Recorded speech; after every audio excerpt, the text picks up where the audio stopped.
What are the things that break kids' spirits? Well, one is, you idiot. Yes. What were you thinking? Yes. That was so stupid. No one else would do that. Why would you ever do that?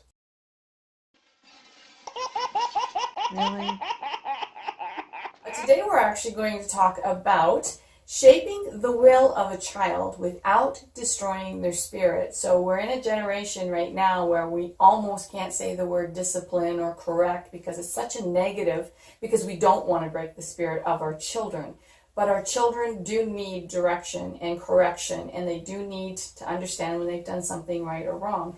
So Doug, I'm going to leave it up to you to kind of define what all of that looks like and how we go about actually shaping the will without destroying the spirit.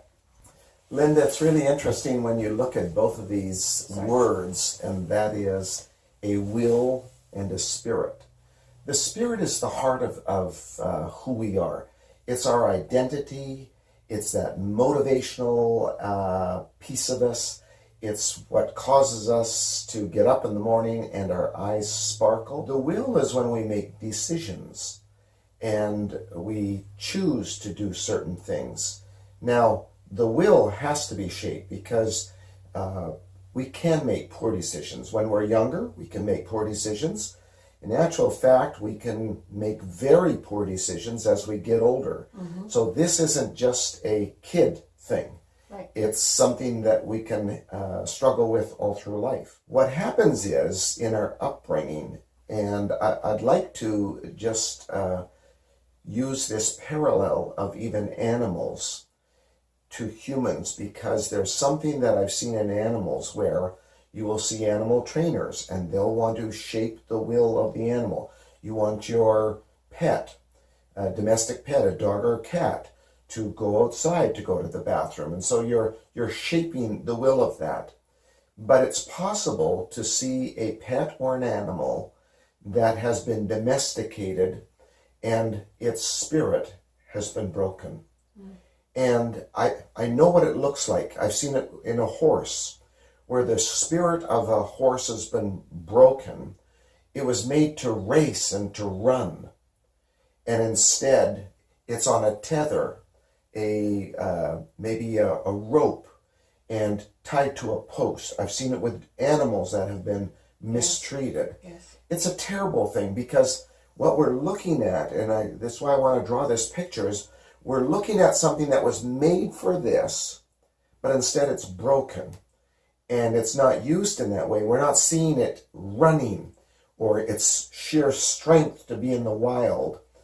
It's broken. Right. In the same way, it can happen to raising kids.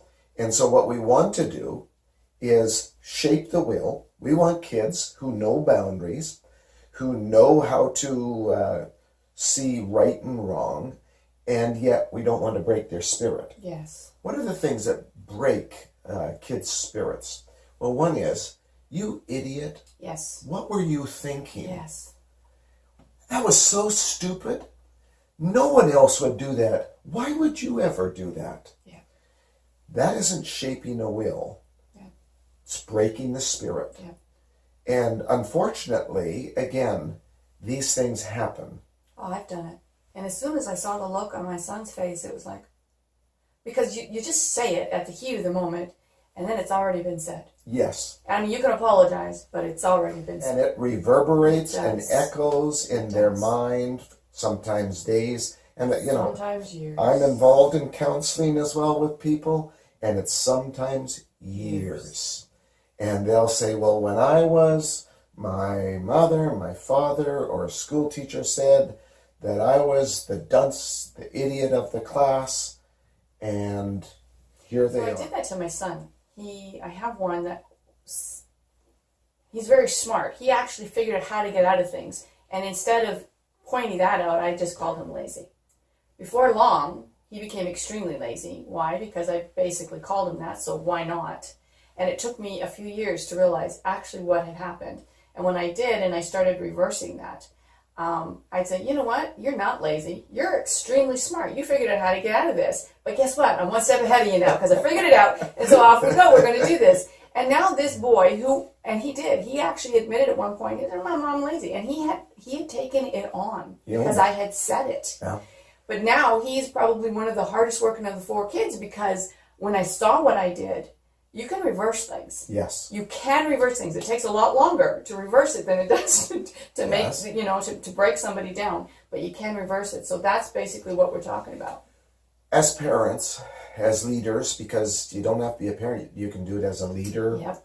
In your job, if you're a boss, or in all sorts of different situations, school.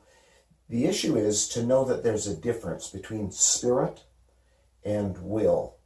Spirit is fragile. It contains identity. It's something that is God-given. It's inside of us, and it's special. It's what motivates us. It's what really is, it's the real Doug. It's the real Linda.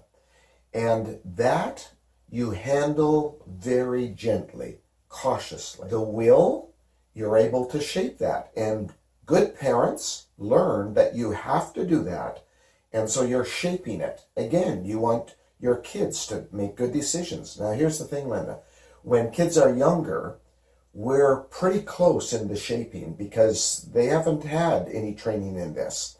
So the training is pretty close, not as close, less, and as they're in their teens, less.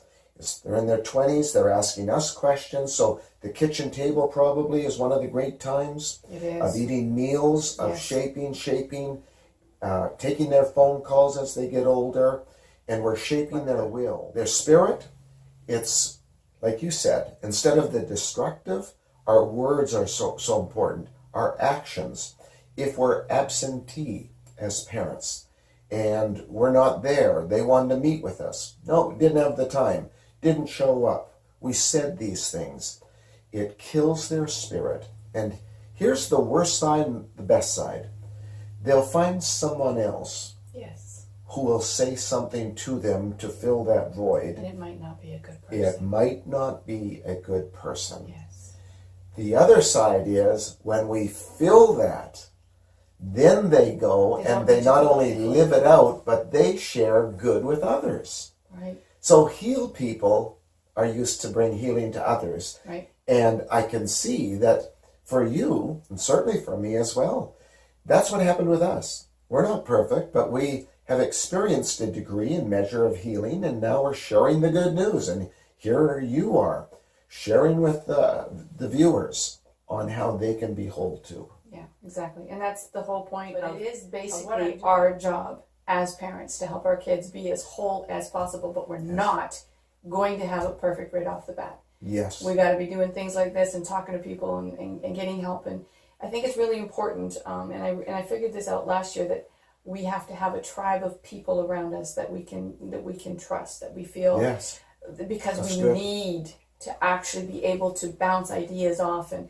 I'm learning more about parenting, the vlogs and the talk shows with people. I'm like, man, that would have been so much more helpful back then. So it is important that you have people you can go and talk to. And so, Doug, I want to thank you again. Thank you. It's an amazing topic. We love our kids. And they all are so uniquely designed, and they all have a gift that they're giving to the world, and we don't want to crush that. We want to make them good people that understand the difference between right and wrong, but we don't want to crush their spirit. So as always, we want to wish you an awesome day.